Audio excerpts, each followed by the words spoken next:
Hello student, most welcome. तो चलिए लिखेंगे एक डिक्टेशन की स्पीड लगभग 80 शब्द पर मिनट रहेगी। लेकिन डिक्टेशन लिखने से पहले मैं आपको बता दूं कि हमारा एक पेड टेलीग्राम चैनल है जिस पर एसएससी 2025 के स्किल टेस्ट को टारगेट किया जा रहा है। इस चैनल पर रोज़ 3-4 डिक्टेशन 80 और 100 की स्पीड पर प्रोवाइड की जा रही हैं। चैनल पर ऑलरेडी 700 से 800 के आसपास डिक्टेशन अपलोड हैं और उस चैनल पर सारे नोट्स भी अवेलेबल हैं। रामधारी खंड 1 खंड 2 ऑलरेडी हम उस पर कर चुके हैं। डिक्टेशन आपको रामधारी खंड 1 खंड 2 की वहाँ पर मिल जाएंगी।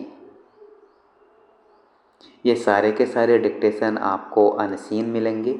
ये काफ़ी सारी किताबों से लगभग 8-9 किताबों का यूज कर यानी 8-9 किताबों से लेकर हम मिक्स करके मिश्रण बनाकर रोज़ डिक्टेशन प्रोवाइड करा रहे हैं। डिक्टेशन के साथ आपको इनके आउटलाइनें भी प्रोवाइड करा देते हैं। जो हार्ड वर्ड हैं उनकी आउटलाइनें भी हम साथ में दे देते हैं।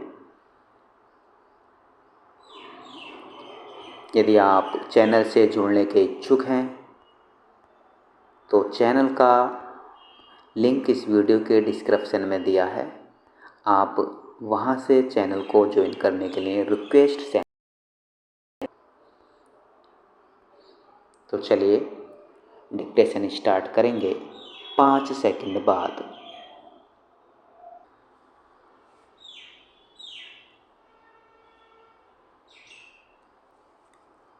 अध्यक्ष महोदय, अभी तक भूमिहीन खेतिहर मजदूरों की ओर अधिक ध्यान नहीं दिया जा सका है।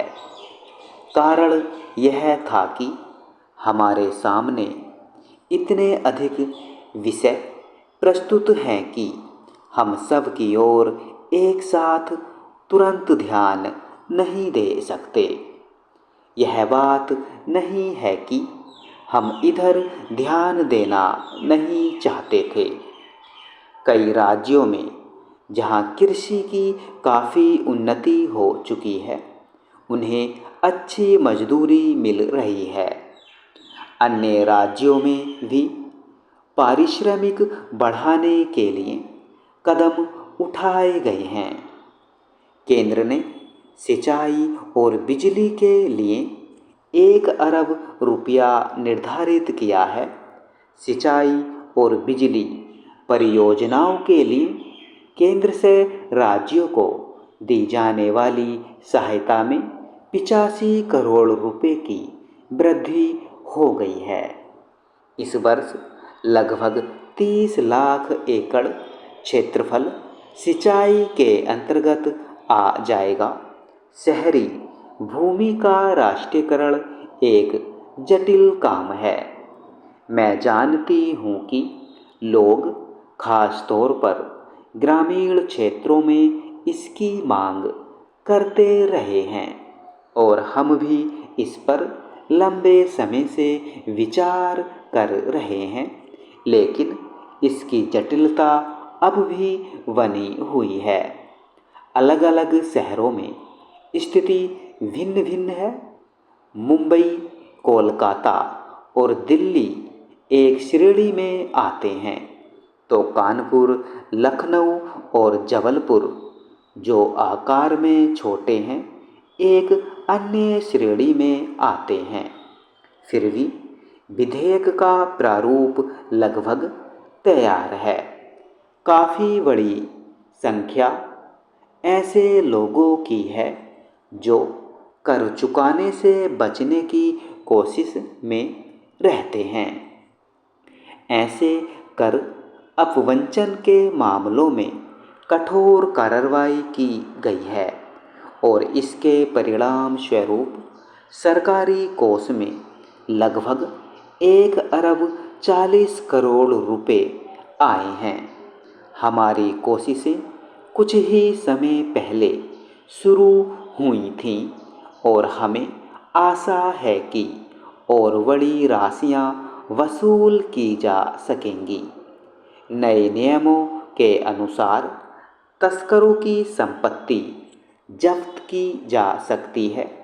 एक अन्य कानून के मुताबिक पैसा लगाने के तरीके को अधिक आसान बना दिया गया है और आयात लाइसेंस का दुरुपयोग कोई नहीं कर सकता। उत्पादन बढ़ाने के लिए श्रमिकों का सहयोग आवश्यक है। इस उद्देश्य से श्रमिकों की भागीदारी की योजना को लागू किया गया है। आपने हाल में बोनस कानून के बारे में सुना होगा। उसे लेकर कुछ विवाद चल रहा है। नए कानून के अनुसार बोनस उत्पादन पर निर्भर करेगा।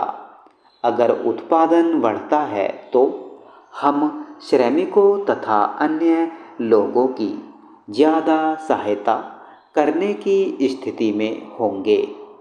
मैं श्रमिक वर्ग को आश्वासन देना चाहती हूँ कि हम उनके साथ हैं।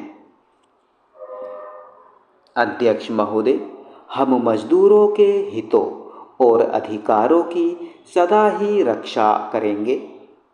राष्ट्रीय परमिट योजना के अंतर्गत अगले महीने 5300 परमिट जारी किए जा रहे हैं।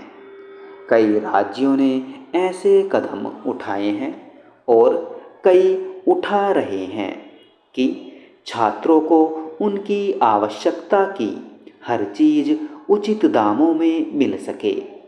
70,000 से अधिक पुस्तक बैंक खोले जा चुके हैं, लेकिन जैसा कि आप जानते हैं, कृषि का उत्पादन सबसे अधिक महत्वपूर्ण है।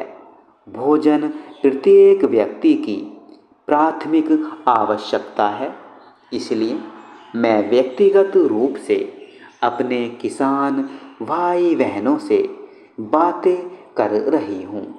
इस वर्ष अच्छी वर्षा हुई है, जिससे पिछले कुछ वर्षों के सूखे का असर समाप्त हो गया है, लेकिन इसका यह अर्थ नहीं लेना चाहिए कि केवल अच्छी वर्षा से ही बढ़िया फसल हो सकती है। वर्षा का निस्संदेह प्रमुख योगदान रहा है, लेकिन इसके साथ साथ कुछ अपवादों को छोड़कर प्रायः प्रत्येक राज्य में उर्वरकों, अच्छे बीजों और किसानों की आवश्यकता की अन्य चीज़ों की आपूर्ति के लिए प्रयत्न किया गया। अगर कहीं ऐसी नहीं हो सका तो इसलिए कि परिस्थितियां हमारे बस के बाहर थीं, क्योंकि हमें बहुत सी चीज़ों का आयात करना होता है। आयातित चीज़ों के दाम बढ़ गए हैं और हमें अच्छे किस्म की ऐसी चीज़ें नहीं मिल पाती। मैंने अपने किसान भाइयों और मजदूर मित्रों से अनेक विषयों पर बातें की हैं। मैंने बाहरी प्रभाव के बारे में भी उल्लेख किया है। यह सब इसलिए कहा गया है जिससे हमारे किसान, हमारे खेतिहर मजदूर, हमारे आदिवासी, रेगिस्तानी प्रदेश के लोग तथा अन्य दूरस्थ स्थानों के लोग यह जान सकें कि हमारी कठिनाइयाँ क्या हैं और हमने क्या सफलताएं पाई हैं। आपको स्मरण होगा कि पंडित जवाहरलाल नेहरू लंबे लंबे भाषण दिया करते थे और मंच पर उपस्थित लोगों को आश्चर्य होता था कि वे किसानों की उपस्थिति में इतने लंबे भाषण क्यों देते हैं। विज्ञान, विदेश नीति और योजनाओं के बारे में बातचीत करने की आवश्यकता उन्हें क्यों अनुभव होती है, लेकिन पंडित जी कहा करते थे कि जब तक देशवासी इन बातों की तह तक नहीं पहुँचेंगे तब तक देश आगे नहीं बढ़ सकता, चूँकि वह लोगों से विज्ञान के बारे में बातें किया करते थे। मैं समझती हूँ कि उससे एक ऐसी नींव पड़ जिससे हम सब किसानों के पास गए और वैज्ञानिक बातों की जानकारी दी तो वे नई तकनीक अपनाने के लिए तैयार मिले। सभापति महोदय, एक बार फिर मैं देश के पूर्वोत्तर राज्यों और अन्य पिछड़े क्षेत्रों के संबंध में मैट को पुनः देखने के हमारे अनुरोध को मान लेने के लिए वित्त मंत्री महोदय को धन्यवाद देता हूँ। स्टॉप।